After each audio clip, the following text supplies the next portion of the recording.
Bueno, entramos así a nuestro ciclo sobre los desafíos de la vida. Para hoy quedamos en empezar a pensar y reflexionar juntos sobre aquello que llamé el domingo pasado momentos culminantes en este proceso de cambios actitudinales conforme a lo que nos pide Jesús. Y hoy vamos a empezar a tratar, uno de ellos son 4 momentos culminantes, los repasamos y también por si alguien no escuchó el programa o es nuevo. El primero lo denomino el encuentro divino-humano, la relación con Dios en la persona de Jesucristo el Señor. El segundo momento que vamos a tratar en estos programas es la experiencia mística. Esto es algo bellísimo.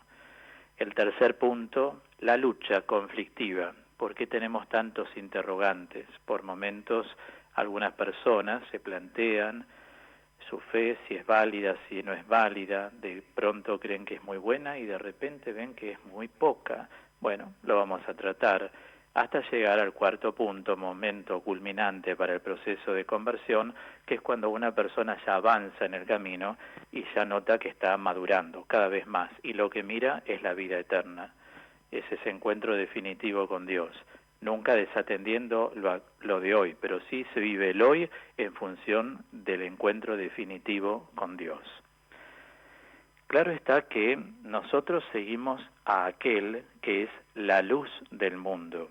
El Señor Jesús lo ha dicho claramente, yo soy la luz del mundo, allí en Juan 8:12. El que me sigue no andará en tinieblas. Sin embargo, la experiencia en más de 3 décadas de predicaciones me enseña que a veces hay términos bíblicos como el término luz en la mentalidad y en la perspectiva cristológica, o sea, desde la visión de Jesús, cuando Él dice yo soy la luz, que nos imaginamos más o menos que puede ser la luz, porque uno conoce lo que es la luz, pero me gustaría desglosarlo para que todos mis oyentes sepan en la teología bíblica qué significa el término luz. El término luz significa 7 cosas. Fíjense las acepciones que tiene este término. Sabiduría, entendimiento, ciencia, revelación, misterio envolvente, elevación y mística. Vamos a tratar cada uno de ellos antes de entrar en el primer momento culminante. El primer término, sabiduría. Luz es sabiduría. Santo Tomás de Aquino dice que la sabiduría, esa acción penetrante del espíritu en la mente del creyente, otorga lo que él llama en latín la recta sapere. Recta sapere se los adecuo a una comprensión simple, consiste en saborear la enseñanza y nutrirse con la palabra. Como dice el profeta Jeremías, cuando encuentro tus palabras las devoro, es decir, lo que genera el saborear la palabra de Dios. Una persona que está en crecimiento es asidua lectora de la Biblia, pero no lectora como de un libro común, porque la palabra es revelación pura, es decir, uno se detiene en lo que se llama una lectura diacrónica, que es parte por parte, y luego en una lectura sincrónica, es decir, en la totalidad del texto. Uno lo trata de meditar, de saborear, de reflexionarlo, de comprenderlo, de hallar el mensaje principal de un texto. Es lo que nosotros llamamos, en términos de la teología espiritual, lectio divina. O sea, es una lectura divina, pues lectura de la palabra de Dios. Así hacemos también con lo que nos enseñan los santos en la vida de la Iglesia. Leemos sus escritos, los analizamos, los depuramos, y siempre un creyente tiene que tender a eso, saber que entendemos que Cristo es luz cuando uno con humildad se dispone a saborear la palabra de Dios. El término entendimiento es la capacidad de captación de las realidades eternas. O sea, cuando el Señor dice yo soy la luz, como empezamos a atisbar, está diciendo varias cosas muy importantes que hoy las estamos descubriendo. Significa que nos da la capacidad de captación de las realidades eternas. Uno cuando interpreta que Cristo es la luz como entendimiento, es que en Él se encuentra la plenitud de la verdad. Por lo tanto, Él sumariza toda su enseñanza en las bienaventuranzas. Bienaventurados los que acá, por ejemplo, practican la justicia, o sea, son personas mesuradas, son justas, porque allá, o sea, en la eternidad, gozarán de tal cosa. Bienaventurados los que acá tal cosa, allá tal otra. Es decir, el creyente, cuando va experimentando la luz, que Cristo es luz, también va entendiendo que las cosas de la tierra son buenas, pero que no son eternas. Las eternas son las que propone Jesús. Son comentarios que voy haciendo simplemente. Cada término podría desarrollarlo con más tiempo, pero no es el caso de hoy. Entonces me gusta que ustedes vayan entendiendo cómo también vislumbrando el concepto bíblico de luz. Luz es ciencia, decía. Ciencia en cuanto profundización, o sea, cuando uno sigue a Cristo verdaderamente, es decir, que hay una alianza apelmazada con el Señor cada vez mayor, el acto de fe y de entrega se unen, uno empieza a descender a lo nuclear de la voluntad divina. O sea, lo nuclear es lo más importante. No se queda con lo periférico, por ejemplo, diciendo qué lindo, sino que eso lindo pasa a ser vida en uno. El cuarto término que implica luz es revelación. La revelación es un conocimiento ya teológico, o sea, la persona no solo aprende su catequesis que cuando era niño, sino que ahora que es más grande, joven, de mediana edad o adulto, cada vez va teniendo mayor formación. Hay una revelación. Revelar es sacar el velo. Es como muchas cosas que antes no y ahora sí. Las opciones que hacemos, cómo vamos entendiendo la fe y cómo vamos viviendo en un clima de libertad interior el amor de Dios. Ya se desdibuja totalmente, voy a decirlo en plural, se desdibujan las imágenes del Dios castigador, enjuiciatorio, que está esperándome para diciendo todos estos son tus errores. Cosas que se han a veces manipulado, malversado y a veces tergiversado por falta de conocimiento. Por eso uno no puede entrar en temas que no conoce. El quinto término es que luz significa, les decía, misterio envolvente. Misterio envolvente significa que uno, cuando empieza a tener contacto con Jesús, cada vez más amoroso, y llego a un punto en que digo, hasta esponsal, sentirse uno tan identificado con el Señor que va viviendo el esponsorio espiritual en su alma, se produce lo que se llama la subyugación. La subyugación, ¿qué es? No es ni más ni menos que una seducción que genera Dios en el alma. Como dice Jeremías 27, si mal no recuerdo, me sedujiste, Señor, y yo me dejé seducir, porque Dios va subyugando al alma cuando el alma se inclina en la búsqueda sincera de Dios. Paso al sexto término, que es elevación. Elevación en cuanto mirada sobrenatural de la vida.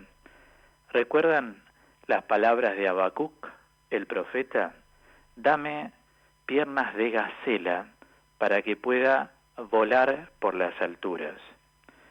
De ningún modo se refiere a un delirio.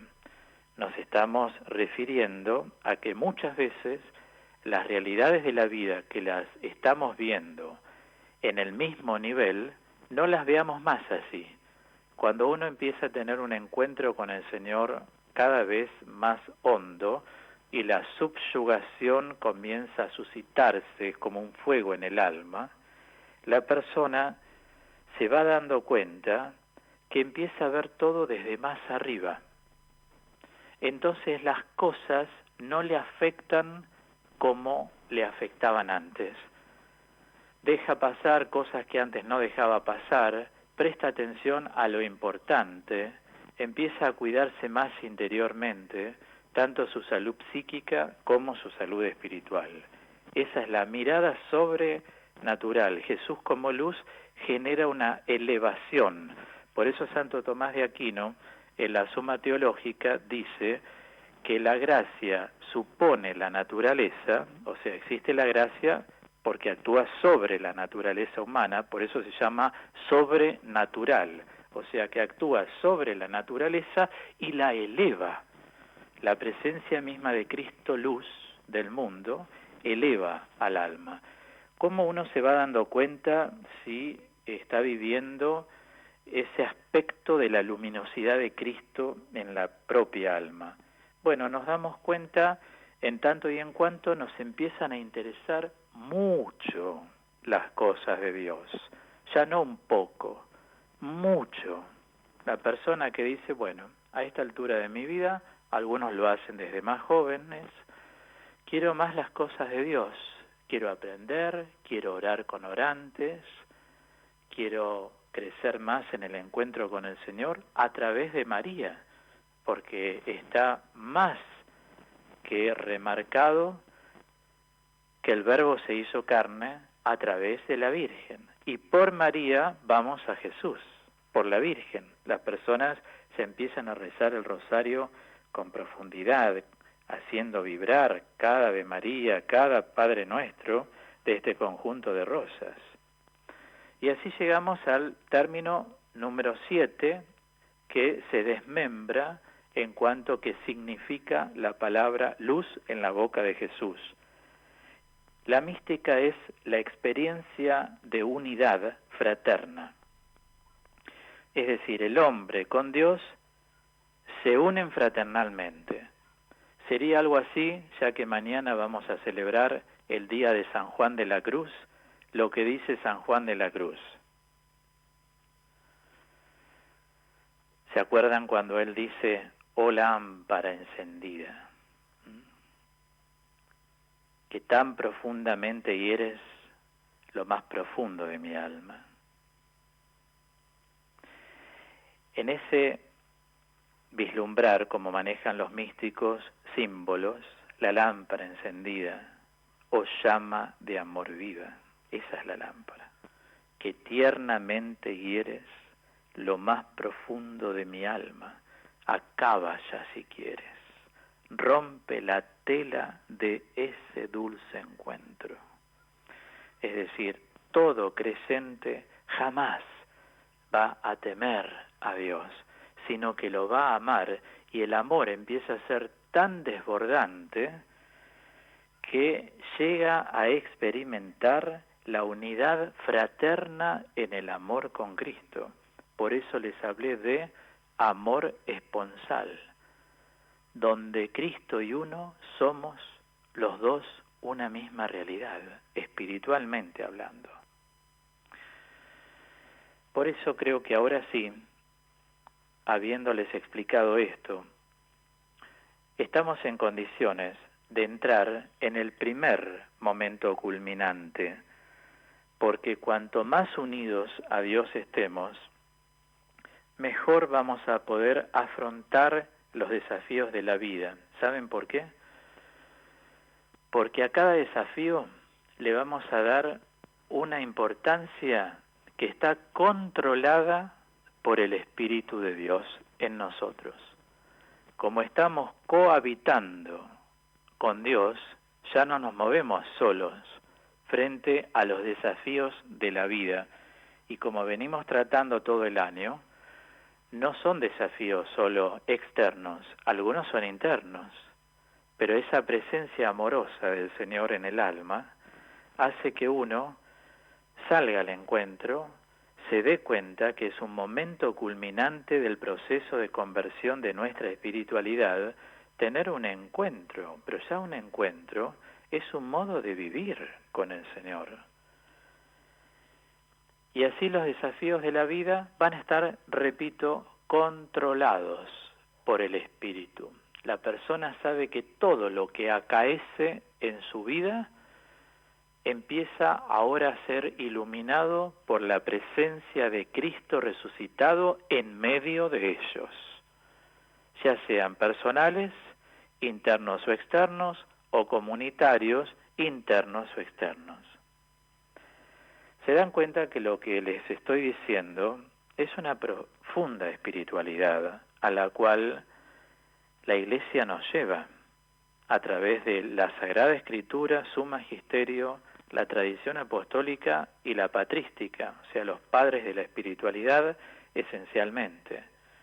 Lógicamente yo manejo un lenguaje ayornado porque teología es una ciencia y las ciencias al ayornarse manejan los códigos propios como manejamos nosotros, en nuestro caso exclusivo, la formación interdisciplinaria. Entramos en este momento culminante, el encuentro divino humano. Se refiere a la gracia, al haber un encuentro divino humano, lo cual es una unión de voluntades. Dios sale al encuentro del hombre, quiere unirse, espera nuestra respuesta, y si le decimos que sí, Dios empieza a inhabitar en nosotros.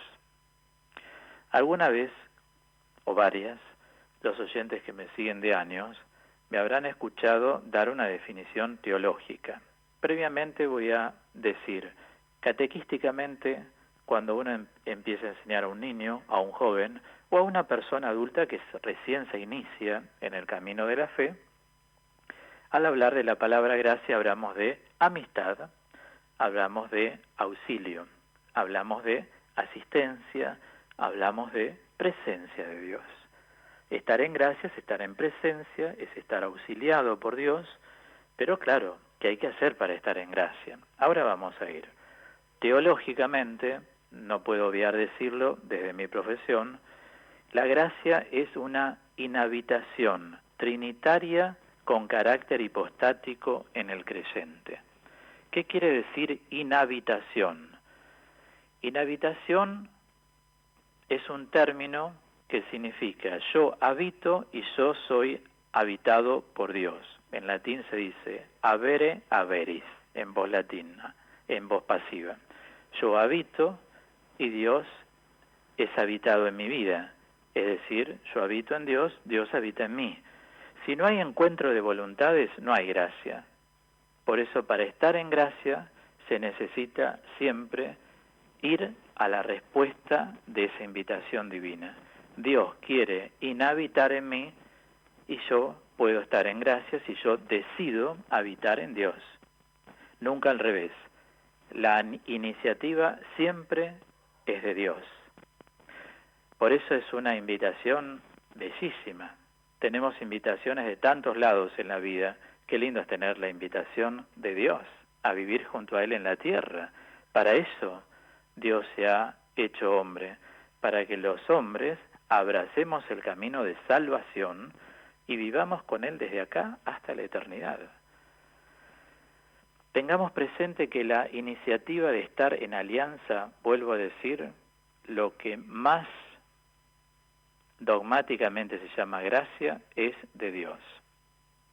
En Isaías 55:3, Dios dice que Él es el que nos busca. Lo dice claramente en ese texto bíblico. Nosotros, vos que me escuchás, yo, los hombres, solo respondemos a esa invitación. Esto tiene que quedar muy claro. nunca existe, bueno, ahora yo me acerqué a Dios, como si uno lo hubiese decidido. Uno decide responder a Dios, pero sepamos, cualquiera que me está escuchando, que si en este momento de la vida o en estos últimos tiempos o en este tiempo estás volviendo a Dios, es porque Dios te está generando un llamado. No desoigamos eso, es muy importante tener las cosas en claro. Cuando somos niños y nos bautizan, nuestros padres y padrinos responden por nosotros, pero cuando superamos la etapa de la niñez e incluso la adolescencia, es cuando se inicia el itinerario del alma hacia Dios. Así lo llama San Buenaventura, franciscano. Así lo define él. Nosotros respondemos a ese don de entrar en un camino de santidad, de completamiento en Jesucristo. ¿Cuándo se da el inicio de este camino? Que luego se va nutriendo, alimentando de una inhabitación cada vez mayor de parte de Dios. Bueno, esto se da cuando permitimos que el proceso de conducción de todas las cosas de nuestra vida hacia la plena soberanía de Jesucristo comience a regir nuestra vida. Esto en términos más teológicos, doctrinales, se llama anaquefalaiosis. Es una doctrina que consiste en permitir que el Señor Jesús empiece a enseñorear nuestra vida. Nuestra vida significa nuestra dimensión ética.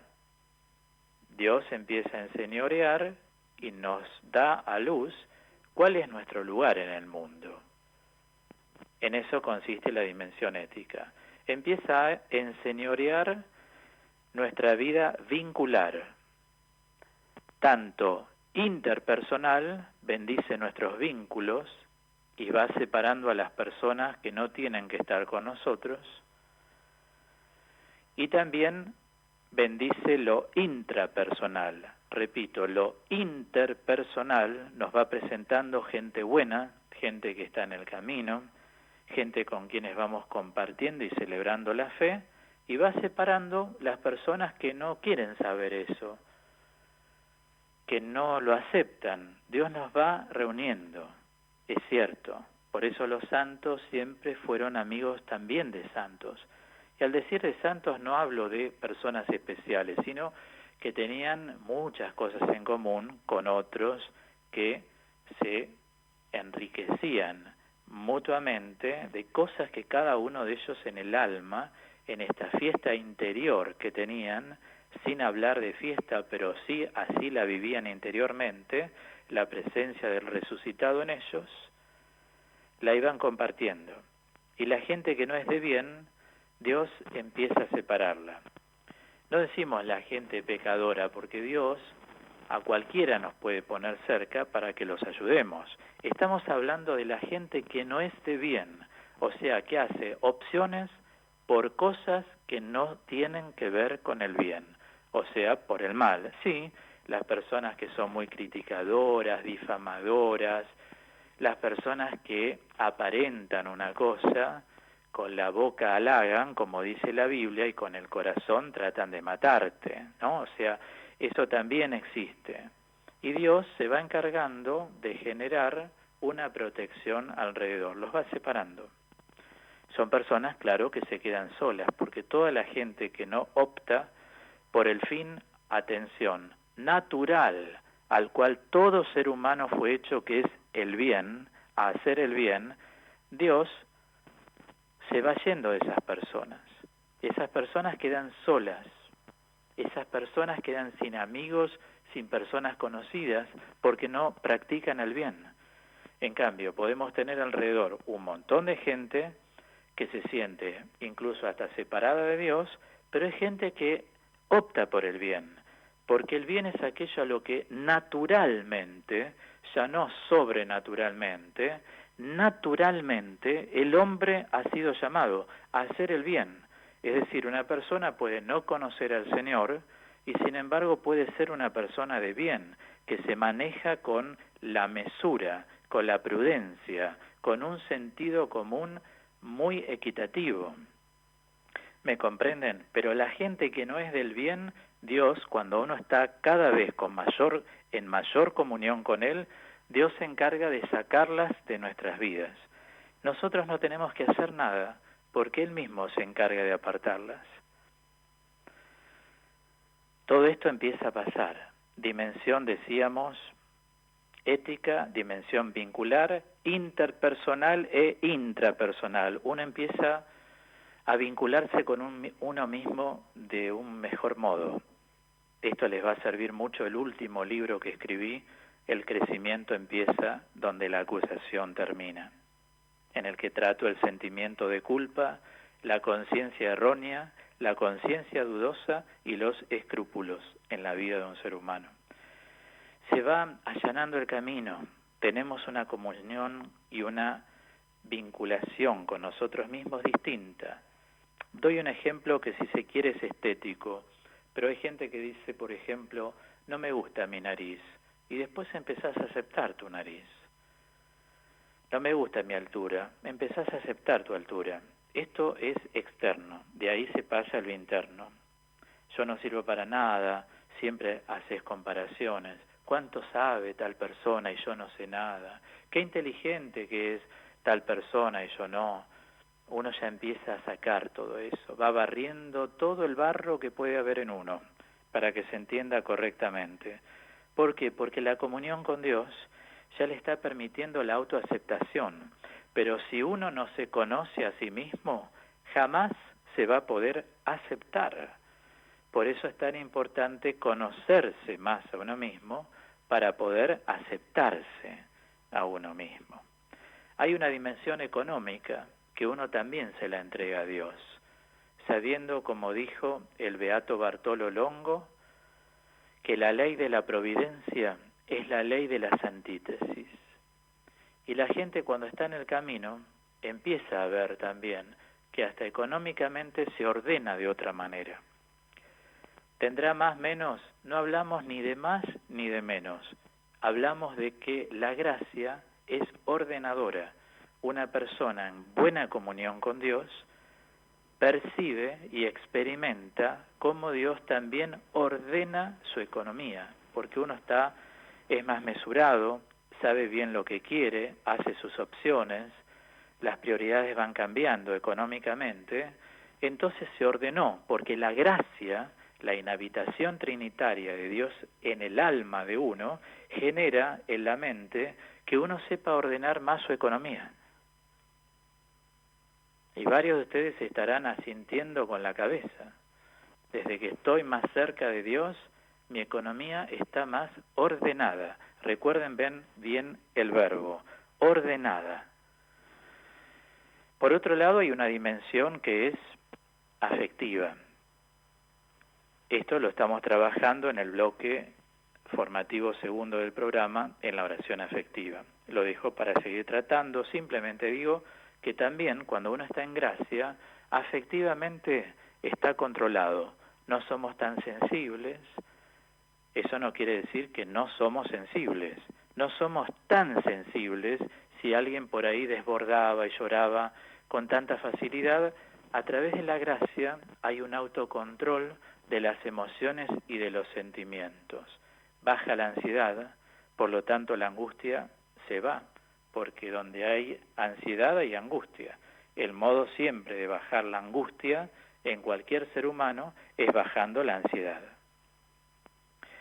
Hay una dimensión religiosa, uno nota que el trato con Dios ya es distinto en uno, y siempre hay atisbos del gozo de Dios en el alma. El gozo de Dios es el equilibrio en el ánimo de una persona. Eso es gozo de Dios en un hombre, varón-mujer, equilibrio en el ánimo. Y también hay una dimensión espiritual, que es la que empieza a ascender. La persona nota que tiene un contacto con Dios cada vez más elevado.